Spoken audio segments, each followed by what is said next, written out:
So in less than 24 hours, we saw Pete Buttigieg drop out right before a Bernie rally. We were covering the Bernie rally last night, and it was a wonderful rally with over 25,000 people, at least, and Public Enemy Radio. And of course, we're going there, and all of a sudden, we get the news Pete Buttigieg dropped out. Okay, and a lot of people are like, wow, like, it's crazy. This is great. This is wonderful. Then fast forward, Amy Klobuchar drops out. And of course, they both endorse Biden at the rally. Now, this is a great thing in a way, right? It's a good thing, because we already need to start narrowing down this field. And Pete Buttigieg was one of the most disliked candidates by Bernie supporters. Wine Cave Pete. He was the CIA McKinsey military industrial complex candidate. He was the guy that was attacking Bernie Sanders on his Medicare for All plan, trying to get us into a public option. He was that guy. Then, of course, Amy Klobuchar was the woman that came off as a true centrist. She didn't do the whole Elizabeth Warren thing where she pandered back and forth, but she was obviously not a progressive. And she didn't really get too much traction, so I expected her to drop out. But Pete Buttigieg is somebody that I think would have continued had they not told both of them, we need to coalesce. We need to coalesce behind the real person that can win, right? Because all Joe Biden had to do was win one state that goes to Republicans in the general for him to now be all of a sudden proclaimed by the mainstream media as a front runner, as the guy that's just leading this whole thing. Even though Bernie Sanders won 3 states, won in a huge landslide, and 2 of them were caucuses, and he's still waiting for more delegates from Iowa, right? So all of these people that have just dropped out and that have already dropped out have pretty much said that they're not willing to go necessarily vote for the plurality, right? The popular candidate. They're not guaranteeing that they will do that. Elizabeth Warren then went on and said, oh, by the way, I'm not, Bernie wanted these rules and blah, blah, blah. And she lied about that whole thing. And so I don't know why people thought that we weren't going to have a convention. I mean, it's getting more and more likely every day that we're going to have a convention. And so all it took was South Carolina for Biden to be appointed as this guy that people can get behind. There's now a reason why Elizabeth Warren isn't dropping out, right? Because if Elizabeth Warren drops out, that's it. They have nobody. But Elizabeth Warren and Joe Biden together, and Bloomberg trying as hard as he can to take Florida and take New York, at least give Bernie a run for his money in New York, is good, because guess what? They're all going to coalesce behind the eventual person. And that looks like it's going to be Biden and Warren. And the reason I say that, it's fruitless to still consider Warren not only a progressive, but even as somebody that's going to do the right thing, even if, we're not going to accept her back into this fold of progressivism. She's not going to do that because she has continuously told us what she's going to do and what she's thinking since 2015 through her actions. Her words are a whole other story. But Elizabeth Warren is in there to pretty much block Sanders as a true progressive. In fact, if you look at the tweets from Julian Castro, he literally said, Joe Biden, everybody is uniting behind Joe Biden. Progressives need to pick the true person that can win and bring more people together from the Biden camp. That's Elizabeth Warren. That's what he said, right? But Elizabeth Warren isn't a progressive. That's the funny part. She's not. She's just took a $9.3 million super PAC from an oil advocacy group. And so they are obviously sitting down and saying, look, we got to do everything we can to stop Bernie. This is it, because they're scared to death that Warren is going to lose Massachusetts. Amy Klobuchar is likely going to lose Minnesota, and that's probably why she dropped out. Pete Buttigieg wasn't going to get enough in California and was going to siphon votes away from Elizabeth Warren. I say Elizabeth Warren in California more than Biden. Why? Because I've seen the proportions. I've seen a lot of Warren support here in California compared to everybody else, aside from Bernie, obviously. But I can tell that Warren is going to do well in California, and Biden is going to come probably behind her. That's a given.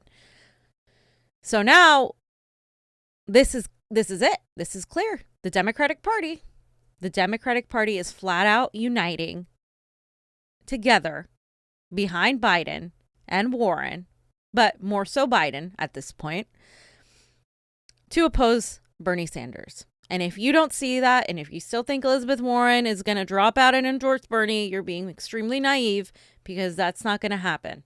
And if it does happen, great. Let her endorse Bernie. That doesn't mean she has a position in his cabinet, not as VP, because she would hurt him. But she's not going to. That's the thing. She's not. Elizabeth Warren, what she's going to do is hold out and see how many delegates she can get. If she can get some in Super Tuesday, she'll be fine.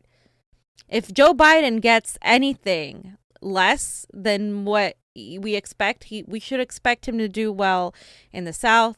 We should expect him to do well in places that are like closer to the Midwest, conservative places.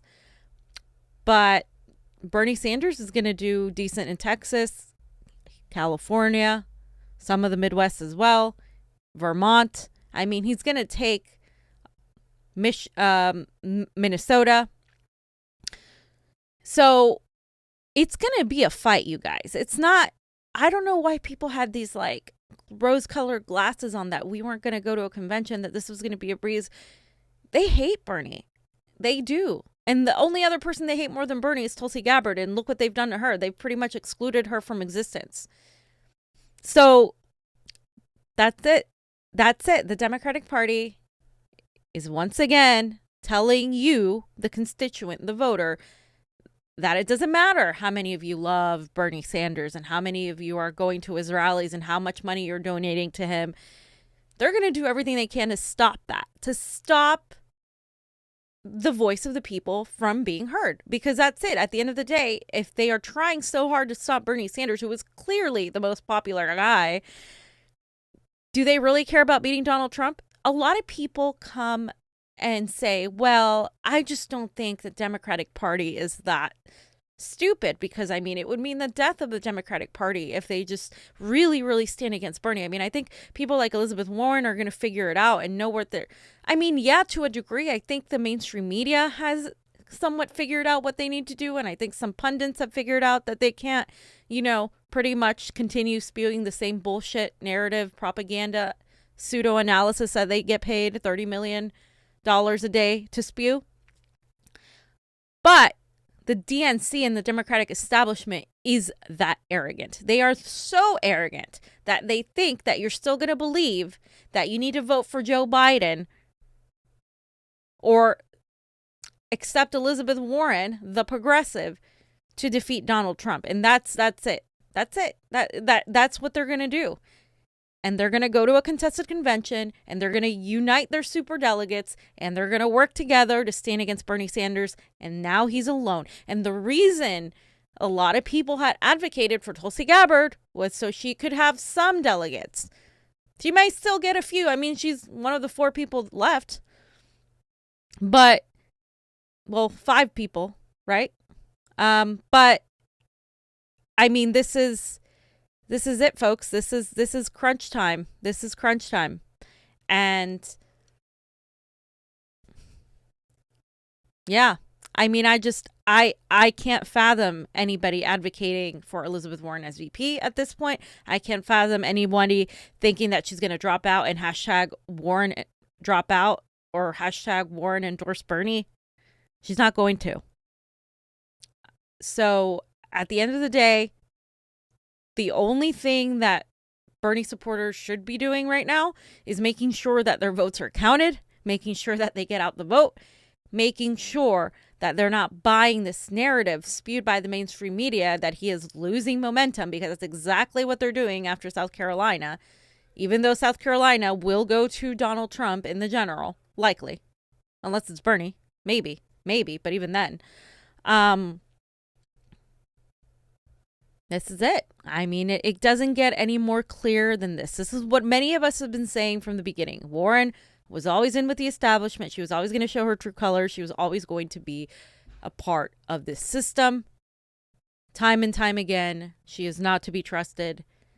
And the only thing we can hope for is that Bernie just knocks it out of the park in enough states to make it very difficult for them to go against us and then the second round, so we don't get to the second round of superdelegates. But I mean, if we do, we are the people. You better get ready to protest and stand up, because that's it. I mean, that's what it's going to take. And this isn't I'm not trying to scare people. I'm realistic here. I'm a realist. I'm not I'm not just going to tell you, oh yeah, this is going to be a landslide. Oh, no. Because I want to win. I want to win. I don't just want to sit back and watch people have this cognitive dissonance thinking that everything's going to go peachy, and it's not. Like, we have a fight, and as someone that lives in California, I know for a fact that this is going to be tough. Right? You just saw the video that we posted on the LA elections. This is going to be tough. So, all I want to say is, bottom line, the Democratic Party has shown their true colors entirely. They are uniting against Bernie Sanders. If you didn't know about the Stop Bernie movement, now you know. It's very clear. The players are there, Biden and Warren. Bloomberg is there to help Biden and Warren. Bernie is alone. Tulsi's there, still in the race. She could potentially be an ally in some way, shape, or form. I know she's an ally. I'm trying to figure out how much power she could bring, and that's it. That's it. That's all we have. It's us against the oligarchy. I mean, I'm not one to be, I wish we could all get along and have kumbaya and sing songs and all these things, but yeah, that's not how it's panning out. This is a working class movement. Either we are going to have revolution, quote unquote, because, it's really not going to be like that kind of revolution. All Bernie's trying to do is be an FDR Democrat. We're either going to have those solutions to our economic issues and our problems with climate change and everything else going on, war, or the elite are going to continue. And it's going to be up to us, I think, it looks like, to make sure that that's not how it goes. There's no other way to put it. They have absolutely united against Bernie Sanders, and that is what we should have been expecting all along. There wasn't going to be any camaraderie with Warren. Warren needs to stay the hell away from the Bernie Sanders campaign. And I'm talking to all the surrogates who are so chummy with her, chums with her. Like, I'm talking to all those people. So, yeah. All right, guys. I will see you on the front lines in LA. Thanks for watching. Convo